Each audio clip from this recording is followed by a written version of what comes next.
I'm Tristan Winder in the News 2 streaming studio with the News 2 Morning Pulse here on this Tuesday, February 4th. A little bit of a chilly start to the work week and some snow falling throughout portions of greater Nebraska, including a little bit of Tuesday morning snowfall throughout Lincoln County. Lawmakers say that lowering gas prices and reducing the cost of energy in general are key components of President Trump's policy strategy in his second presidential term.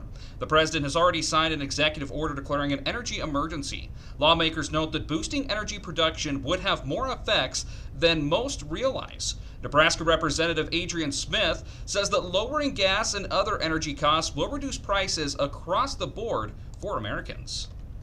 Inflation has touched everyone, especially folks who can afford it the least. And so I think it starts with energy policy that is friendlier to domestic sources of energy. That again is District 3, Nebraska Congressman Adrian Smith. And Nebraska is joining national programs aimed at curbing the bird flu outbreak in cattle. The USDA wants states' milk processing plants like Nebraska to join national milk testing strategies. Basically, it's a way to keep an eye on milk supply and dairy herds, as several states have seen bird flu spill over from waterfowl to dairy cows. At this point, the Nebraska Department of Agriculture says that it expects test results to come back negative. We've not had any symptoms of highly pathogenic avian influenza in dairy cattle, and if that's the case, then we just keep doing that, and we'll be sampling those silos at processing plants on a regular basis. If there is a positive result from the testing, it will trigger an investigation to track down the affected herds and dairy products. Iowa is also enrolled in the milk testing program. And sticking with ag news this morning, U.S. cattle inventory down 1% according to a new report from the U.S. Department of Agriculture National Agriculture Statistics Service. There were 86.7 million head of cattle and calves on U.S. farms as of the first of the year. 27.9 million beef cows, that number's down 1%, while the number of milk cows actually increased slightly, totaling 9.35 million. The U.S. calf crop is also down slightly from the previous year, estimated at 33.5 million. In other Nebraska news, the premiere of season 27 of NBC's The Voice featured a familiar face from Lincoln. Brian Olsen and his daughter performing for her audition.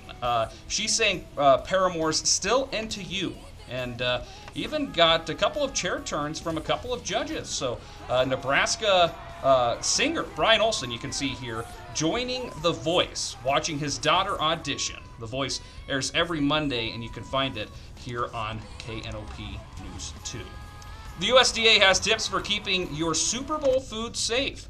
Cooked snacks can't be at room temperature for more than a couple of hours. They need to be under 40 degrees or over 140 degrees to prevent foodborne illnesses. They also recommend using insulated containers to pick up takeout. It's the USDA also suggesting that bringing out food in stages rather than letting it all stay out for the entire game. So maybe bring something out before the game, during pregame, bring something out as it's kicking off, something at the end of first quarter, and also suggesting a food thermometer, and of course, washing hands very thoroughly and regularly when preparing any type of food, especially for the big game this Sunday. And this year, whether you're cheering for the Kansas City Chiefs or the Philadelphia Eagles, you should start your Super Bowl party with a game plan to ensure that your football fans get home safely. Drunk driving kills. In 2022, 13,524 traffic deaths involved drunk driving. The North Platte Police Department will have additional officers on the street before, during, and after the game on Sunday with the goal of sidelining impaired drivers. Enjoy the Super Bowl, but the North Platte Police Department reminds fans, don't let fans drink and drive. Rounding out the Morning Pulse here on this Tuesday, February 4th, with a check of the 7-day forecast. Yeah, chilly today, 29 the high, snow continuing to fall.